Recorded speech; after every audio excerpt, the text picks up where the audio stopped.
মুক্ত শিক্ষা কেন্দ্র তেলিপুকুর পূর্ব বর্ধমান এই প্রতিষ্ঠান আজকে আমরা রয়েছি। আজকে আমরা যে বিষয়টি আলোচনা করব মাধ্যমিকে তথা রবীন্দ্র মুক্ত বিদ্যালয় ইতিহাস বিষয়টি নিয়ে। এখানে যে অধ্যায়টি আজকে আলোচিত হবে সেটা হচ্ছে বৈদিক যুগ। এই অধ্যায় থেকে কী ধরনের প্রশ্ন আসে সেগুলো অধ্যায় আলোচনা শেষে আমি বিস্তারিত ব্যাখ্যা দেবো। তো প্রথমেই আসি, অনেকে মনে করে রাখেন যে ভারতবর্ষে আর্যদের আদি বাসস্থান হিসেবে চিহ্নিত করা হয়, কিন্তু পরবর্তীকালে যখন হরপ্পা সভ্যতা আবিষ্কৃত হয় তখন থেকে এই ধারণা অনেকাংশে দূর হয়। এর থেকে মনে করা হয় যে ভারতের আর্য সভ্যতা হরপ্পা সভ্যতার থেকেও প্রাচীন। সুতরাং এই জন্য এই সভ্যতাকে অনেক আর্য সভ্যতাকে বৈদিক সভ্যতা বলে উল্লেখ করে থাকে। তবে আর্যদের আদি বাসস্থান নিয়ে যথেষ্ট ঐতিহাসিক মহলে মতপার্থক্য দেখা যায়। কোনো ঐতিহাসিক মনে করেন যেটা রাশিয়ার উরাল পর্বত অঞ্চল থেকে নদী ইরান হয়ে ভারতবর্ষে প্রবেশ করেছিল। তবে আর্যদের এক একটি গোষ্ঠী এক একটি সংগঠন এইভাবে ভারতবর্ষে এসেছিল। বিভিন্ন দল উপদল বিভিন্ন সময়ে ভারতবর্ষে একের পর ভারতবর্ষে আসে। যে সকল নদ নদী পাহাড় পর্বত আছে সেগুলি সিন্ধু প্রদেশের উভয় প্রান্তে বা পাঞ্জাব উত্তরপ্রদেশের কিছু অংশ বা পশ্চিম অংশ নিয়ে এই সিন্ধু প্রদেশ গঠিত হয়েছিল। সেখানে আর্যরা বসতি স্থাপন করছিল। এই অঞ্চলটিকে অনেক ক্ষেত্রে সপ্ত সিন্ধু অঞ্চল নামেও পরিচিত হয়ে থাকে। সুতরাং আর্যদের বাসস্থান নিয়েও বর্তমানে ঐতিহাসিকরা মতপার্থক্য রয়েছে। তবে সেই বিষয়ে আমরা না গিয়ে এবার আমাদের আলোচ্য বিষয় বৈদিক সভ্যতা। এই অধ্যায় যে প্রথম অধ্যায়টি বৈদিক সাহিত্য। বেদ আর্যদের প্রাচীনতম সাহিত্য হলো বেদ।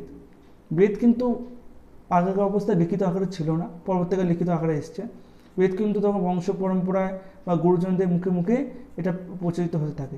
সুতরাং অনেক ক্ষেত্রে বেদকে আমরা শ্রুতি বলে ডেকে থাকি।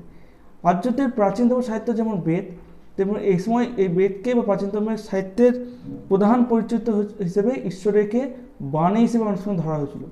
বেদকে এবার চারটি ভাগে বিভক্ত করা হয়: ঋক, সাম, যজু, অথর্ব। এর মধ্যে সবচেয়ে প্রাচীন বেদ হচ্ছে ঋগ্বেদ। এই ঋগ্বেদ থেকে বেদ থেকে বা বৈদিক সাহিত্য থেকে তৎকালীন যুগে সামাজিক, অর্থনৈতিক, রাজনৈতিক, ধর্মীয়, সাংগঠনিক ক্ষেত্রে সমস্ত রীতিনীতি জানা যায়। সুতরাং এই ক্ষেত্রে অনেকে আর্য সভ্যতা থেকে বৈদিক সাহিত্য বলে উল্লেখ করে থাকেন। যদিও ঋগ্বেদকে আবার চারটি ভাগে এখানে বিভক্ত করা যায়: সংহিতা, ব্রাহ্মণ, আরণ্যক ও উপনিষদ। এরপর আমরা আসবো ঋগ্বেদের যুগে সামাজিক যে জীবন। ঋগ্বেদের যুগে সমাজ ও রাষ্ট্রের ভিত্তি ছিল পিতৃতান্ত্রিক। এই সময় কয়েকটি পরিবার বা একত্র হয়ে একটি গোষ্ঠী একটি জায়গায় বাস করত এবং সেই কয়েকটি গ্রামকে নিয়ে তৈরি করতো 20 বা জন। সেই জনই হচ্ছে রাষ্ট্রের সমান ক্ষমতা ভোগ করত। এইখানে যেমন অভিজাততন্ত্র ছিল তেমনি গণতন্ত্র ব্যবস্থাও ছিল। গণতন্ত্র ব্যবস্থা হিসেবে প্রধানকে নির্বাচিত ব্যবস্থা ছিল। সেই রাষ্ট্রপ্রধান বর্তমান সমাজ ব্যবস্থার মতোই যে জনগণের বা প্রজার অভাব অভিযোগ তাদের সুখ স্বাচ্ছন্দ্যকে রক্ষা দেখত এবং বহিঃশক্তি বা আভ্যন্তরীণ শক্তির হাত থেকে সেই প্রজা সকলকে রক্ষা করত এবং অপরাধীর বিচারও ব্যবস্থাও করেছিল। এছাড়া এই রাজা বা রাষ্ট্রপ্রধান পুরোহিতদের বিভিন্ন কাজে তাদের সহযোগিতা, সেই সাংস্কৃতিক কাজ হোক গঠনমূলক কোনো কাজ হোক সেক্ষেত্রে সহযোগিতা করত। এছাড়া সমাজ জীবনকে পরিচালনা করার জন্য দুটি সভা সমিতির মধ্যে দুটি গুরুত্বপূর্ণ প্রতিষ্ঠান ছিল। এই দুটি প্রতিষ্ঠানের প্রধান কাজ ছিল রাষ্ট্রপ্রধান বা রাজাকে সর্বতভাবে সহযোগিতা করা, তাদের কীভাবে সমাজ জীবনে পরিকাঠামো করে নিতে হবে, কীভাবে আগামী দিনে সংগঠন চলবে সেভাবে নির্ণয় করত। সভা সাধারণত অভিজ্ঞ প্রবীণ নাগরিকদের নিয়ে গঠিত হতো, বয়স্ক ব্যক্তিদের নিয়ে, এবং সমিতি সাধারণ প্রজাদের নিয়ে গঠিত হতো। সভা সমিতি তারা প্রশাসনিক, অর্থনৈতিক বা রাজনৈতিক সমস্ত কর্মকাণ্ডে অঙ্গনভাবে যুক্ত ছিল। এই নিয়ে অনেক ঐতিহাসিক, যদিও ঐতিহাসিক এই সমিতিতে যোগদান করার বিষয়টি নিয়ে দ্বিমত দেখা দিয়েছিল। তবে কোনো ঐতিহাসিক এইও বলে যে তৎকালীন সমাজ ব্যবস্থা জাতিভেদ প্রথা বা অস্পৃশ্যতা প্রবলভাবে দেখা দিয়েছিল। সমাজ ব্যবস্থাকে চারটি ভাগে বা সমাজ ব্যবস্থা চারটি ভাগে বিভক্ত ছিল: ব্রাহ্মণ, ক্ষত্রিয়, বৈশ্য ও শূদ্র। সমাজ ব্যবস্থা যথেষ্ট উচ্চ নিচু ভেদ ছিল। সমাজ ব্যবস্থার বিবাহ পদ্ধতি একে অপরের সঙ্গে মেলামেশা বা সামাজিক রীতিনীতি অনেকাংশে বন্ধ ছিল। নারীদের সমাজ পর্যাপ্ত পরিমাণে ছিল, যেটা যদিও পরবর্তীকালে সেটা অন্য অধ্যায় আলোচনা করতে গিয়ে নারীদের সম্মান, এই সামাজিক রীতি সম্পর্কে আলোচনা করবে। কিন্তু আর্যদের এই সমাজ জীবনে তাদের সামাজিক পরিকাঠামো মোটামুটি একটা ধারণায় স্পষ্ট দিতে পারলাম। এরপর আমরা যে বিষয়টি আলোচনা করব সেটা হচ্ছে আর্যদের বা রেগুলার যুগে অর্থনৈতিক জীবন। একটি সমাজ বা একটি রাষ্ট্র তখনই চলতে পারে যতক্ষণ সেই রাষ্ট্রের অর্থনৈতিক কাঠামো অত্যন্ত শক্তিশালী হবে। ঋগ্বেদের যুগে বা আর্যরা বেশিরভাগই গ্রামে বাস করতো। শহরের তুলনা সংখ্যা খুবই কম ছিল, বা শহরের ধ্যান ধারণা সেভাবে তখনও মানুষের মধ্যে ধারণ করে ওঠেনি।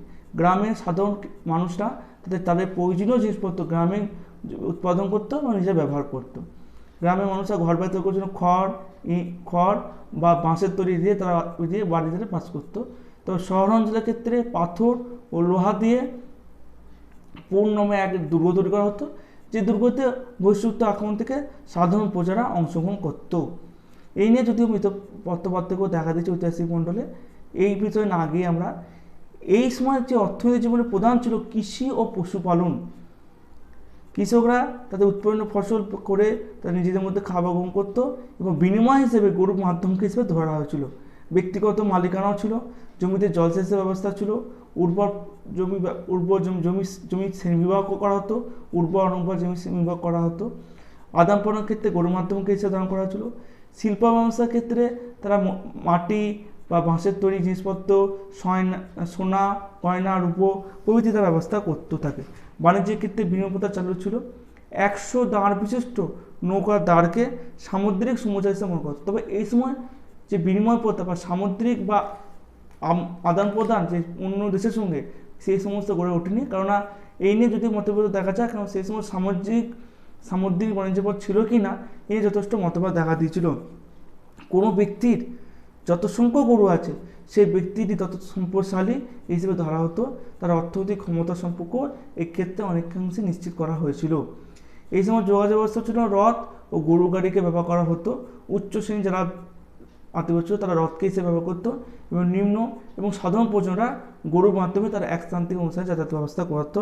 এবং এই যুগের শেষের দিকে অনার্য থেকে দাস হিসেবে গ্রহণ করা হয়েছিল। তাদের বৃত্তি ছিল তারা এই সমাজ ব্যবস্থার উপর দিকে থাকা স্ত্রীদের সেবা করত এবং তারা ফসলের বিনিময়ে তারা গরু দানের মাধ্যমে তাদের নিজের জীবিকা নির্বাহ করত। এটা ছিল তাদের অর্থনৈতিক জীবন। মূল ভিত্তি ছিল কৃষি ও পশুপালন। এরপর আমরা যে বিষয়টি আলোচনা করব পরবর্তী বৈদিক যুগ। পরবর্তী আর্যদের যুগে সমাজ ব্যবস্থার ক্ষেত্রে নানা ধরনের কাঠামো পরিবর্তন ঘটেছিল। এই সময় ক্ষত্রিয় অভিজাত বা যোদ্ধা শ্রেণী, পুরোহিত ও সাধারণ, এই তিনটি শ্রেণীতে বিভক্ত করা হয়েছিল। সমাজের সর্বস্তরে তখন মেলামেশা, সমাজের রীতিনীতি, বিবাহ পদ্ধতি ছিল। কিন্তু পরবর্তী বৌদ্ধ যুগে এই সমাজ ব্যবস্থার বিবৃতিটাকে আরও কঠোরভাবে নিয়ন্ত্রণ করা হয়েছিল। এই সময় ব্রাহ্মণ, ক্ষত্রিয়, বৈশ্য, শুদ্ধ, ব্রাহ্মণ মানে পুরোহিত, ক্ষত্রিয় হচ্ছে যোদ্ধা বা অভিজাত শ্রেণী, বৈশ্য মানে বণিক শ্রেণী বা কৃষক শ্রেণী, আর শুদ্ধ হচ্ছে দাস শ্রেণী বা সুশ্রেণী। এই চারটি বর্ণের মধ্যে বিবাহ, সামাজিক রীতিবুদ্ধি, আদান লেনদেন সমস্ত ক্ষেত্রে নিশ্চিত করা হয়েছিল। সেই হিসেবে গড়ে উঠেছিল নারীদের সম্মান যথেষ্টভাবে ক্ষুণ্ণ হয়েছিল। তাদের সম্পত্তি, তাদের স্বাধীনতা, তাদের কোনো অনুষ্ঠানে যোগদান করার ক্ষেত্রে বিরত করা হয়েছিল। পুরুষদের বহু বিবাহ প্রচলন ছিল। নারীদেরকে বিবাহ ক্ষেত্রে পণ হিসেবে অনেক সময় এটাকে ব্যবহার করা হতো। সুতরাং সমাজ ব্যবস্থার ক্ষেত্রে আর্যদের যুগের পর থেকে সমাজ ব্যবস্থা অনেকাংশে পরিবর্তন ঘটেছিল। এবং পরবর্তী যুগে অর্থনৈতিক দিক থেকেও যথেষ্ট গুরুত্বপূর্ণ পরিবর্তন ঘটেছিল। এই সময় কৃষির পাশাপাশি ব্যবসা বাণিজ্য ক্ষেত্র বা পশুপালনের ক্ষেত্র অনেক সময় উন্নতি বা দ্রুতগতি বৃদ্ধি করতে থাকে। তবে এই সময় জমি একাধিক পরিবারের হাতে বিপুল পরিমাণ সম্পত্তি অধিকার ওঠে, ব্যক্তিকেন্দ্রিক তত্ত্ব গড়ে ওঠে, ব্যক্তিকেন্দ্রিক মালিকানা শ্রেণী ওঠে, সমাজের এক শ্রেণী ক্রমশ ধনবান হয়ে উঠতে থাকে বা শক্তিশালী হতে থাকে। অন্য তুলনায় তারা সমাজের নিম্ন শ্রেণীটা আর ক্ষতিগ্রস্ত হতে শুরু করে এবং ব্যক্তিকেন্দ্রিক মালিকানা ঘটে।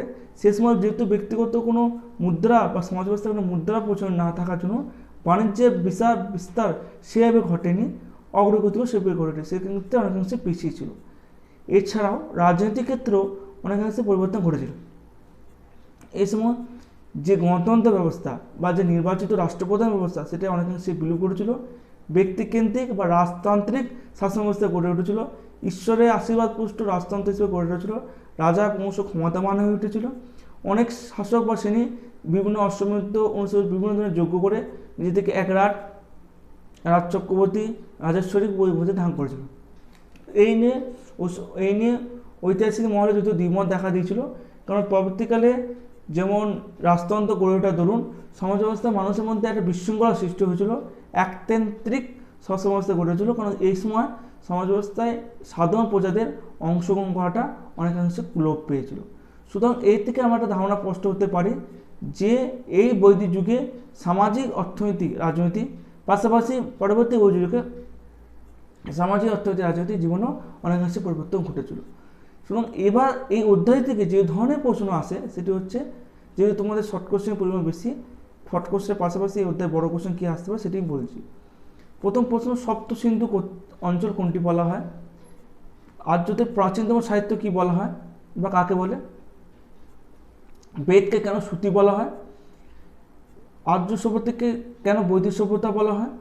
বেদকে কভাগে বিভক্ত করা হয়? সবচেয়ে প্রাচীন বেদ কি এবং সেই প্রাচীন বেদকে বা কভাগে বিভক্ত করা হয়? এছাড়া সভা আর সমিতি নামে যে দুটি প্রতিষ্ঠান ছিল তাদের দুটোদের গুরুত্বপূর্ণ ভূমিকা পালন করেছিল। আর্যদের যুগে অর্থনৈতিক জীবন কেমন ছিল? পরবর্তী বৌদ্ধ যুগে সামাজিক, অর্থনৈতিক জীবনে পরিবর্তন ঘটেছিল। বড় কোশ্চেন হিসেবে আসতে পারে যে আর্যদের সামাজিক ও অর্থনৈতিক জীবন সম্বন্ধে আলোচনা করো, বা পরবর্তী বৌদ্ধ যুগে সামাজিক, অর্থনৈতিক সম্পর্কে বিস্তারিত আলোচনা করো। তবে প্রশ্নের মান যেহেতু খুব অল্প, হয়তো 4 নম্বরে বা 6 নম্বরে তোমাদের প্রশ্ন আসবে, সেই তুলনায় শর্ট কোশ্চেনটা তোমরা বেশি পরিমাণ পড়বো। আমি আশা করব এই অধ্যায় থেকে যে ধরনের কোশ্চেন আসে সেগুলো তুমি আলোচনা করলাম।